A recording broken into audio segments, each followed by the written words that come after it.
Ne rien manger qui provient de source animale, c'est une tendance qui grossit de plus en plus, sauf qu'on entend tout et son contraire à ce sujet, alors c'est difficile de savoir qui écouter. D'un côté, on parle beaucoup des raisons écologiques et de la souffrance animale, et de l'autre, d'un besoin indispensable de manger de la viande pour être en bonne santé. Alors chacun a son avis selon ses sensibilités, tout comme j'ai la mienne, mais j'ai trouvé d'autres raisons plus égoïstes et plus personnelles qui m'ont motivé à tenter l'expérience. Depuis l'année dernière, je suis beaucoup plus attentif à mon niveau d'énergie au quotidien et à ma santé.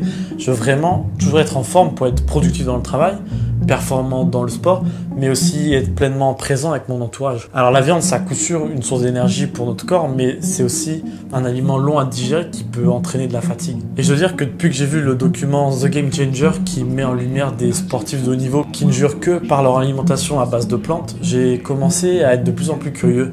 Alors même si ce documentaire est probablement largement critiquable, c'est assez bluffant et il constitue une forme de preuve que ça peut fonctionner. Donc pour me faire mon propre avis et tout simplement voir comment mon corps va réagir, j'ai décidé de tenter cette expérience assez extrême en partant du principe que s'il y a la moindre chance que ça améliore mon quotidien pour le restant de ma vie, ça vaut vraiment le coup d'essayer. Pour rappel, au-delà de la viande, être végétalien ou vegan exclut tout ce qui provient de sources animales comme les produits laitiers, les œufs et même le miel.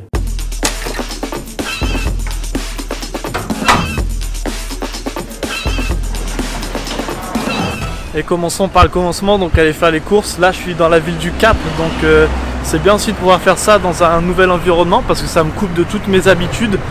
Et donc c'est parti, là j'ai repéré une petite boutique vegan.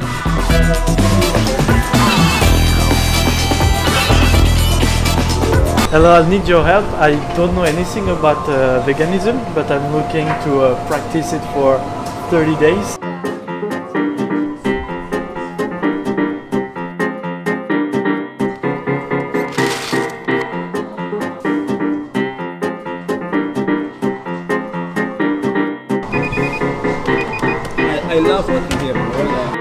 Au début, j'avais un peu peur de manquer de calories en fait avec ce nouveau régime. Alors pour commencer, j'ai voulu vraiment optimiser mon petit déjeuner et ça a changé parce que dans cette boutique, on veut vraiment dire adieu aux bombes de sucre. J'avais vraiment des aliments bien meilleurs pour la santé et beaucoup plus consistants.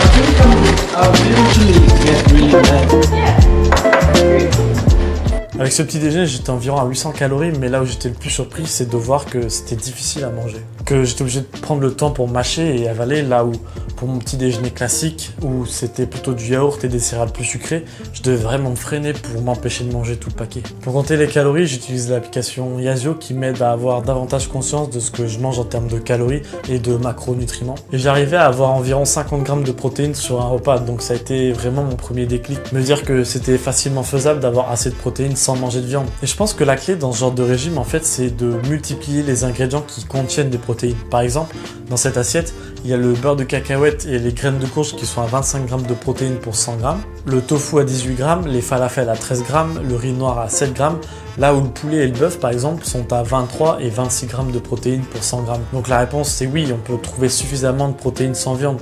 Parce qu'avant, j'avais tendance à vouloir me contenter de légumineuses comme les lentilles qui font partie des aliments véganes riches en protéines, mais on n'est qu'à 9 grammes pour 100 grammes. Ce qui fait que pour atteindre ce même niveau de protéines, en fait, il faudra en manger 550 grammes.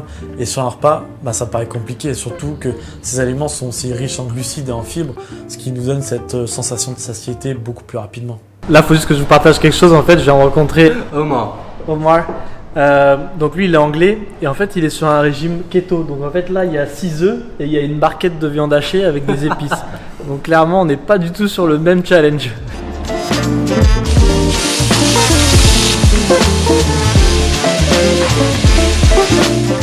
Mais ce que j'adore dans ces expériences, c'est de voir les modifications de mon modèle de pensée, vraiment dans le but d'améliorer mes habitudes et mon équilibre de vie.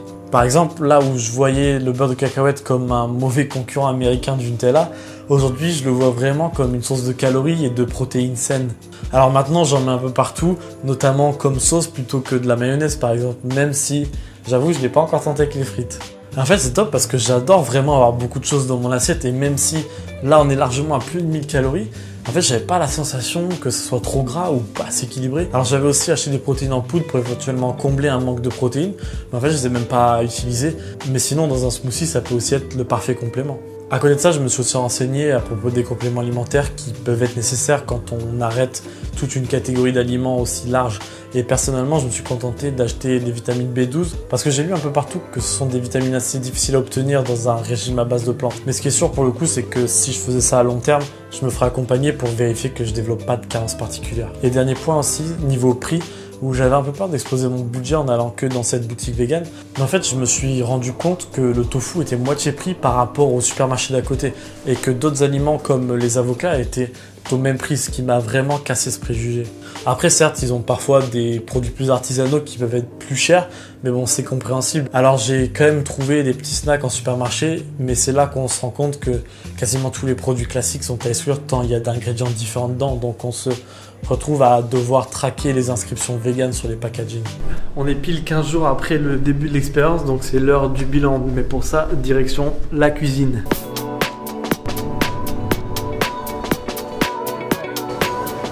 Alors déjà sur l'aspect sportif, j'ai pas vu vraiment de différence. Faut dire que je suis pas un athlète, je fais du sport tous les jours. Donc là j'ai voulu vraiment jauger au niveau du ressenti. Et pour le coup, j'ai pas trop senti de différence. Après au niveau de la viande, je dois dire qu'en fait ça m'a pas manqué du tout. Plus embêtant en fait, c'est surtout de devoir faire attention à ce qu'on mange, savoir si c'est vegan ou pas. Et ça c'est un peu toujours le problème. Donc c'est vrai que j'ai tendance à beaucoup manger dans les restaurants vegan, mais du coup je manque peut-être un peu de variété et d'ouverture un peu en fait sur tout ça. Par contre, il y a quelque chose que j'ai remarqué, c'est que quand je mange, en fait, j'ai plus faim et en fait, je me sens pas aussi lourd qu'avant quand je mangeais de la viande, du fromage, etc. C'est-à-dire que j'arrive plus à avaler, mais je sens pas ce poids en fait, donc c'est un peu bizarre. Et je veux dire que j'ai quand même fait une belle découverte, c'est que j'ai mangé par exemple des burgers reproduction un peu de viande, etc. Et c'est bon, faut le dire. Mais c'est le tofu en fait. Je me suis mis à cœur d'essayer de vraiment bien le cuisiner parce que ça représente pour moi cet aspect viande, mais sans être non plus une viande cachée en fait. Et du coup, d'essayer vraiment d'apprendre à le faire et de bien le faire surtout. Alors là, on part sur l'exécution du meilleur tofu que je puisse faire.